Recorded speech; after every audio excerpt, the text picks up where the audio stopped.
Bonjour à tous, j'espère que vous allez bien. Aujourd'hui, sujet du jour pas trop facile, la vulnérabilité, la vôtre, la mienne. Et je voudrais vous montrer pourquoi cette vulnérabilité est nécessaire et en quoi c'est une force. Déjà, la vulnérabilité, c'est quoi? C'est quand on s'expose, quand on expose une partie de soi, sans être certain du résultat, quand on a un résultat incertain, et donc qu'on est nu face aux autres. Et ça peut vous porter préjudice ou pas, justement. Cette vulnérabilité, tous ceux qui créent, tous ceux qui sont créatifs, tous ceux qui créent du contenu, comme moi notamment dans mes livres ou par rapport au YouTube, mais ça peut être les chanteurs, tous les artistes, tous ceux qui créent le connaissent, ils sont des personnes qui doivent mettre leur tripes sur la table, c'est le mot que j'utilise, hein, c'est ça, on se met à nu parce qu'on offre quelque chose de nouveau et bien évidemment on ne sait pas comment ça va être reçu en face et c'est une situation qui est totalement inconfortable. Alors je voudrais vous parler de cette vulnérabilité qui m'a assaillie il n'y a pas si longtemps.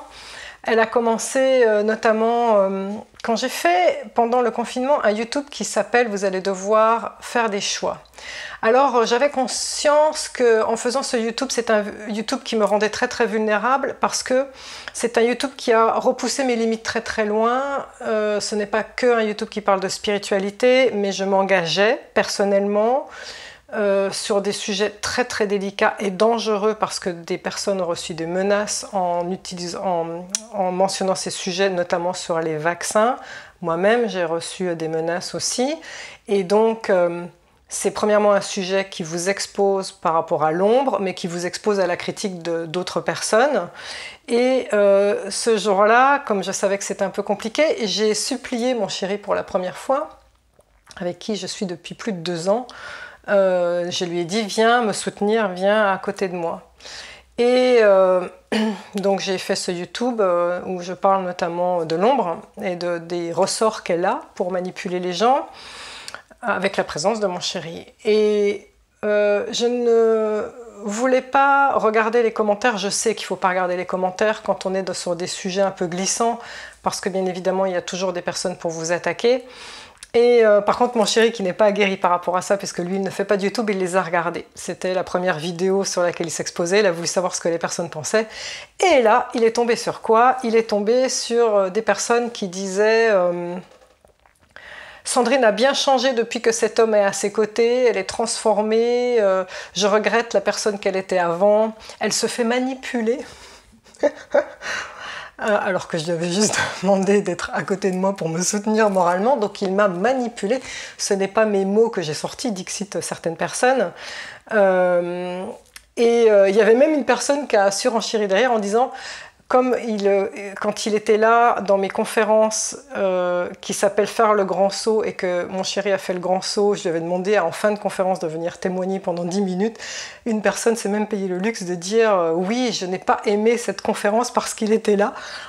Et j'ai été très déçue de ce que Sandrine avait à proposer en conférence, sur 1 heure de conférence. Bref, moi j'en ai pas fait cas et lui il a été très affecté.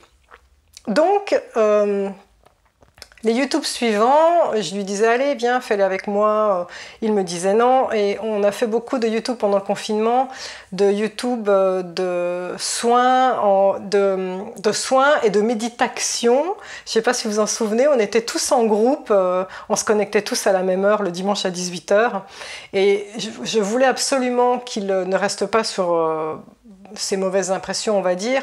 Et je lui ai dit, s'il te plaît, allez, viens, tu viens au moins faire coucou, tu viens au moins dire bonjour, et après tu vas méditer à côté, et puis je travaillerai toute seule, mais s'il te plaît, reste pas sur cet échec, entre guillemets, viens dire bonjour. Donc, deuxième vidéo où il est présent, et là, il vient faire un petit coucou. On regarde les commentaires d'après, il y a des personnes qui disent que je suis un tyran parce que je muselle mon chéri, et qu'on voit que c'est un homme dominé. Parce qu'il est parti tout de suite après, je l'ai éconduit de manière assez violente. Ok, Mais bon, on n'en a pas fait cas. Et la troisième vidéo, c'était le pompon. La vidéo sur les flammes jumelles. Où, alors là, pareil, hein, là on met ses tripes sur la table. Hein. C'est une vidéo où on explique notre rupture et comment on s'est retrouvés. Donc expliquer quelque chose d'aussi personnel que une histoire d'amoureuse, les écueils respectifs que nous avons eus et comment on a réussi à transcender ça, parce que le but c'était de l'alchimiser, de montrer à certaines personnes qui sont dans ces étapes-là, de leur montrer comment elles peuvent avoir espoir et alchimiser les leurs. C'est le but de tous mes YouTube, hein, de vous montrer comment je transforme mes propres écueils, on va dire, et mes propres douleurs. Donc là, on se met encore une fois à nu. Et là, c'était moi qu'on ait pris pour mon grade, parce que beaucoup de personnes ont dit que je coupais la parole à mon chéri, sauf que j'apporte des précisions, c'est ma chaîne et c'est normal. Chose très rigolote parce qu'on en a bien ri aussi, dans le sens où dans la vraie vie, il coupe la parole, peut-être même plus que moi. Donc c'est une histoire de perception des gens, mais là je dois vous avouer que il y a un accord Toltec qui dit « n'en fais pas une affaire personnelle ». J'ai fait un YouTube sur le sujet. Cet accord Toltec, on le connaît, il dit qu'une personne qui critique, en fait, donne sa vision des choses. Et donc, une personne qui critique émet tout simplement qui elle est. Ce n'est pas à nous de prendre la critique des autres, parce que ça ne nous appartient pas. La personne parle d'elle-même et de sa vision des choses et de ses problèmes. Ça, je le sais. Mais franchement, vous qui me regardez là, même si vous le savez, hein, qu'on n'est pas censé donner du crédit à la critique des autres, posez-vous vraiment la question, est-ce que vous arrivez tout le temps à faire fi de ces critiques? Eh bien moi, je ne les regarde pas la plupart du temps, les commentaires des personnes, pour pas avoir à être face à ces critiques. Là, il se trouve que comme ça m'engageait personnellement et que mon chéri, ma flamme jumelle, les avait regardés, ben, je me le suis pris en pleine face. Et c'est vrai que sur le moment, je les ai écartés en me disant « je m'en fous », mais ben non, j'ai encore un ego et ça m'a blessée. Alors j'ai été au point où je me suis dit, alors je continue à faire des YouTube, mais je reste droite dans mes bottes, je dis ce que j'ai à dire, mais je ne regarde plus du tout les commentaires. Mais après c'est dommage parce que ça me coupe des merveilleux commentaires, de 99% des commentaires que j'ai de personnes mais merveilleuses que vous êtes, voilà, et ça me fait du bien de sentir que j'appartiens à cette famille et que je suis connectée à cette famille. Donc j'étais vraiment dans une espèce d'incertitude maussade, de me dire bah oui, je vais quand même faire ces YouTube parce que c'est mon élan, j'ai quelque chose à partager, mais de le faire pas avec autant de joie, on va dire, peut-être avec plus de réserve, voilà. Oui, là du coup l'ombre elle aurait gagné hein, si ça s'était passé comme ça, parce que figurez-vous que le hasard a voulu que je tombe sur une citation que je vais vous lire et que vous devez absolument garder en tête pour à chaque fois que vous serez rendu vulnérable et à chaque fois que vous allez être critiqué. Une personne qui se rend vulnérable est une personne qui s'est exposée par rapport à des choses qu'elle a mis en avant de sa personne, par rapport à de la créativité. Alors, pardon pour les lunettes, je suis vieille. C'est une citation de Theodore Roosevelt et je vais la mettre en bas dans les commentaires sur la vidéo. Ce n'est pas celui qui critique qui est important, ni celui qui montre du doigt comment l'homme fort trébuche, ou comment l'homme d'action aurait pu faire mieux. L'hommage revient à celui ou à celle qui se bat dans l'arène, dont le visage est couvert de poussière et de sueur, qui va de l'avant vaillamment, qui commet des erreurs et en commettra encore, car il n'y a pas d'effort humain sans erreur et imperfection. C'est à lui ou à elle que revient l'hommage, à celui ou à celle dont l'enthousiasme et la dévotion sont grands, à celui ou à celle qui se consume pour une cause importante, à celui ou à celle qui, au mieux, connaîtra le triomphe du succès et au pire, s'il échoue, saura qu'il a échoué en agissant courageusement. Eh bien, cette phrase m'a fait beaucoup de bien. Elle m'a reboosté à fond. Oui, je suis dans l'arène, oui, je m'expose, oui, je crée du contenu. Et à partir de maintenant, je n'accepterai les critiques que de ceux qui sont dans l'arène aussi. Parce que beaucoup de personnes se cachent derrière un pseudo, elles ne mettent même pas leur nom, elles n'ont même pas la créativité de mettre leur vrai prénom, ou en tout cas la vulnérabilité de mettre leur prénom. Donc faire des critiques, voilà, sans ne rien créer, n'a pas de valeur pour moi. Et c'est exactement la même chose pour vous. À chaque fois que vous allez vous rendre vulnérable, eh bien, déjà la première chose, si des personnes critiquent, j'ai fait un YouTube qui s'appelle « Je suis souverain en mon royaume » où je vous ai fait faire sur un papier un cercle. Et ce cercle, c'est votre espace vital. À l'intérieur, vous mettez tous ceux que vous accueillez, à l'extérieur, les autres. Eh bien, c'est important. On doit se rappeler que les critiques qui sont émises par des personnes qui ne sont pas dans le cercle que vous avez déterminé, votre cercle d'espace vital, qui sont à l'extérieur, ces critiques, on ne doit même pas les prendre. Si jamais par malheur on les a prises, on doit les laisser tomber instantanément comme quelque chose d'archi brûlant et quelque chose qui va vous faire du mal. On doit les laisser tomber par terre et marcher par-dessus et continuer d'avancer. Ce n'est pas votre problème. Qu'ont fait ces personnes? Les personnes qui vous critiquent, qu'ont-elles fait? Qu'ont-elles concrètement mis en avant? Qu'ont-elles créé? C'est ça la question.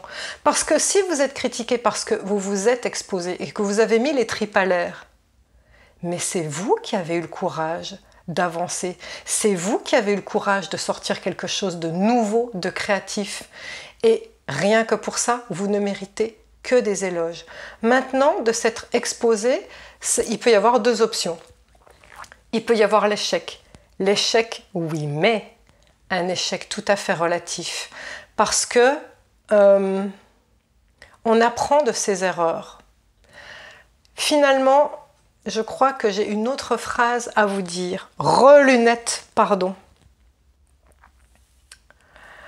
Le meilleur, toujours Theodore Roosevelt, le meilleur manager est celui qui sait trouver les talents pour faire les choses et qui sait aussi réfréner son envie de s'en mêler pendant qu'ils les font. Une autre phrase de Shakespeare. Nos doutes sont des traîtres et nous privent de ce que nous pourrions souvent gagner de bon parce que nous avons peur d'essayer. William Shakespeare. En fait, à chaque fois que vous allez vous mettre en avant pour créer, vous allez devoir être vulnérable. Parce que, comme le dit Einstein, on ne peut rien créer avec une énergie, on ne peut pas résoudre un problème avec l'énergie qui l'a créé. C'est-à-dire que si vous voulez avancer, si vous voulez faire du neuf, vous ne pouvez pas le faire avec l'énergie, l'ancienne énergie que vous aviez. Donc, toutes les personnes qui se rendent vulnérables, ce sont des personnes qui mettent les tripes à l'air, qui s'exposent, qui sortent de leur zone de confort. Ce sont des personnes qui sont en train de créer. Ce sont des personnes qui sont en train de faire du neuf. Mais oui, mais on n'est pas parfait. Parfois, on peut avoir des échecs. Mais vous aurez eu le privilège d'avoir fait de nouvelles connexions neuronales dans votre cerveau, d'avoir activé de nouveaux circuits qui vont vous mettre en branle pour une nouvelle énergie déployée, une nouvelle intention qui va vous amener au succès. C'est pas grave, il y a un échec, on recommence. Vous êtes sur le bon chemin. Ceux qui sont vulnérables sont sur le bon chemin. C'est ça que vous devez comprendre. Ce sont les personnes qui sont en évolution, ce sont des personnes qui inévitablement auront le succès à la clé. La deuxième option, eh bien, c'est l'option du succès. Et donc, soyez prêts à avoir cette gratitude pour votre succès. Et n'hésitez pas à être vulnérable. J'ai toujours aimé cette métaphore. Les failles, c'est ce qui laisse passer la lumière. Si vous étiez un récipient bien beau, bien parfait, bien lisse, bien rond, eh bien, oui, vous pouvez vous montrer comme ça, mais à aucun moment on va sentir la teinte de votre âme, de ce qu'il y a à l'intérieur. Alors que quand il y a des failles, des fêlures, ça laisse passer la lumière. C'est comme ça que vous allez montrer votre personnalité. Vous savez, tout le monde est imparfait. Tout le monde est imparfait. Sinon, on ne serait pas incarné dans un corps de chair. La perfection n'est pas du monde de la 3D, du monde matériel. La perfection, elle est dans les mondes angéliques. Ça veut dire que si vous cherchez à être parfait, vous allez vous réfréner et il n'y aura pas la créativité et vous ne serez pas reçu par les personnes qui sont en face. Parce que ces personnes ont des imperfections. Elles ont besoin d'être en connexion avec vos imperfections aussi pour être touchées. La perfection, ce qui est trop lisse et trop bien, c'est chelou.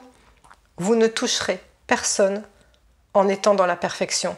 Et justement, si vous exposez qui vous êtes, si vous laissez sortir votre créativité, votre âme qui s'exprime, là vous allez toucher des personnes. Vous savez, je vais terminer par ça, je ne sais pas faire des YouTube. Je suis youtubeuse par la force des choses, parce que j'ai des contenus à donner, j'ai des choses à partager.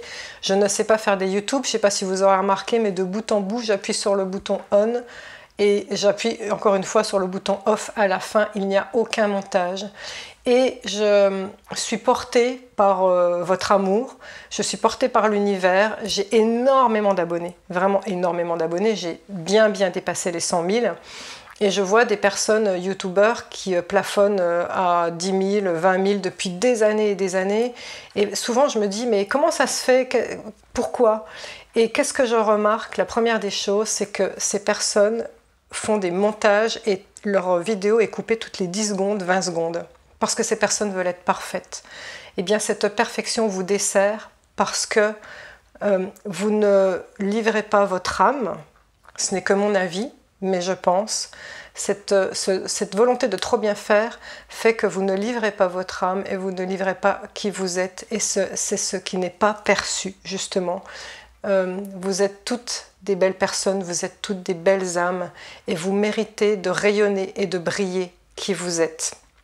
Je ferai un autre YouTube sur la créativité et le courage, parce que le courage est directement lié à la vulnérabilité pour pouvoir aller de l'avant et avoir le succès à la clé. Merci de m'avoir écouté. Et merci de enfin laisser s'exprimer votre vulnérabilité. Elle est votre force. Namasté.